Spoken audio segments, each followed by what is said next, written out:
নিজের বাড়ির দরজার সামনে গাড়ি পার্ক করলেই কেন বেআইনি হয় ভেবেছো? তোমার বাসার নিচের এই সরু 4 মিটার চওড়া রাস্তায় কেন গাড়ি রাখা যাবে না? আসলে এই রাস্তার মূল কাজ হলো ফায়ার সার্ভিসের গাড়ি চলাচল। ওই বিশাল গাড়িটা প্রায় 2.5 মিটার চওড়া আর 4 মিটার উঁচু। নিরাপদে চলাচলের জন্য পুরো রাস্তা একদম খালি থাকতে হবে।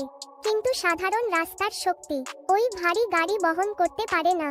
তাই মাটির নিচ থেকে উপর পর্যন্ত শক্ত দেয়াল তৈরি করে এই রাস্তা বানানো হয়, যাতে ফায়ার সার্ভিসের গাড়ি সহজে চলতে পারে।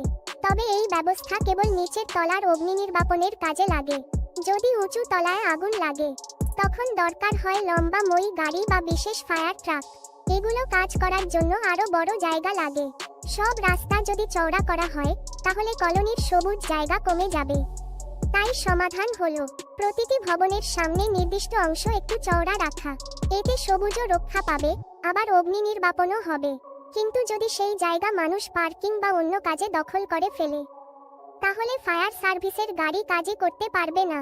তাই সেখানে বড় বড় লেখা দিয়ে স্পষ্ট করে দিতে হবে, ফায়ার সার্ভিসের রাস্তা দয়া করে খালি রাখুন, অভিনন্দন। তুমি এখন জানলে আসলে ফায়ার লেন বা ফায়ার সার্ভিসের পথ কিভাবে কাজ করে। এই রকম ভিডিও পেতে আমার চ্যানেলকে সাবস্ক্রাইবও করুন।